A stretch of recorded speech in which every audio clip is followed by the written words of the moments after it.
টাইলসের কাজ আমি নিজেই করেছি। ছাদ থেকে বাসার ভিউ অর্থাৎ বাইরের যে ভিউটা অসাধারণ হয়।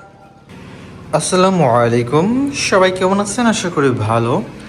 তো মূলত অনেক দিন ধরে ভিডিও দেওয়া হয় না, আর রুমের ফার্স্ট টাইম কাজের একটু ভিডিও দিয়েছিলাম, তো তারপর আর দিতে পারিনি বিভিন্ন কাজের ব্যস্ততায়। তো এই হচ্ছে মোটামুটি আমার রুমের, স্টুডিও রুমের ফাইনাল লুক। আরও কিছু কিছু কাজ বাকি আছে যদিও। তো এটা হচ্ছে টাইলস করার পরে এবং জানালা, এ পাশে জানালা লাগানো হয়ে গেছে।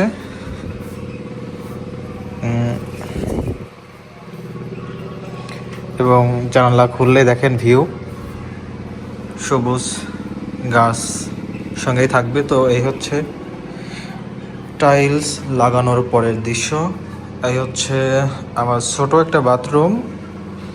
তো এটার মধ্যে না দেখালেই নয়, তারপরও দেখাই। এই হচ্ছে ভিতরের অবস্থা।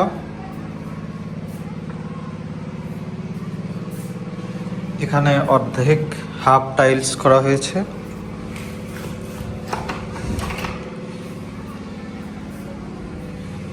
এবং উপরে যে কাজগুলা দেখেন, তো আমি ফার্স্ট টাইমের কিছু কাজ, উপরের কাজ ভিডিও রেকর্ড করে রাখছিলাম।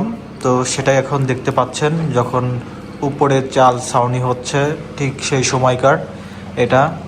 তো প্রচণ্ড রোদের মধ্যে আর কাজের মধ্যে ভিডিও করা হয়নি, তো কিছুটা ভিডিও করে রেখেছিলাম।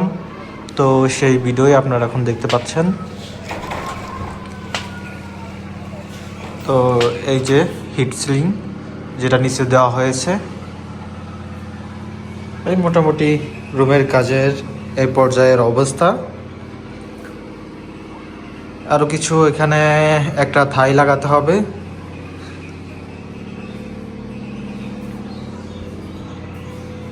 এই যে বাইরে থেকে দেখতে ঠিক এমন। এখানে এক্সস্ট ফ্যান থাকবে, তো এই জন্য জায়গা রেখে দিয়েছি। এবং এই পাশে আর একটি ছাউনি হবে, তো সেটার জন্য অ্যাঙ্গেল করে এনে রেখেছি। তো এটাও আমরা কিছুদিনের মধ্যেই লাগিয়ে ফেলবো। আর এই যে এক থাই, এখানে এক থাই হবে। এক থাই হওয়ার পরে দেখা যাক কেমন লাগে, ফাইনাল দেখতে কেমন লাগে। এবং এখানে একটু উঁচা করব। আর এখানে দেখেন একটু টাইলসের কাজ আমি নিজেই করেছি, যদিও আমি কোনো দক্ষ মিস্ত্রি না। কিছু ভাঙা টাইলস ছিল, সেই টাইলসগুলো দিয়ে আমি এখানে একটু সুন্দর একটি উঁচা জায়গায় করেছি বসার জন্য। কেমন হয়েছে জানাবেন। এবং এখান থেকে আমার বাসার সামনের ভিউটা দেখেন একবার। আসলে ছাদ থেকে বাসার ভিউ অর্থাৎ বাইরের যে ভিউটা অসাধারণ হয়। তো এই হচ্ছে ভিউ। তো মোটামুটি এই অবস্থা। কারেন্টের লাইনের কাজ করতে হবে, রঙের কাজ করতে হবে।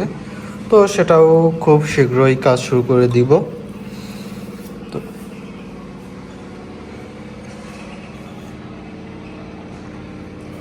তো আশা করি সবাই ভালো থাকবেন, সুস্থ থাকবেন। সবার জন্য দোয়া রাখি, আমার জন্য দোয়া করবেন। তো সবাই ভালো থাকবেন। আসসালামু আলাইকুম।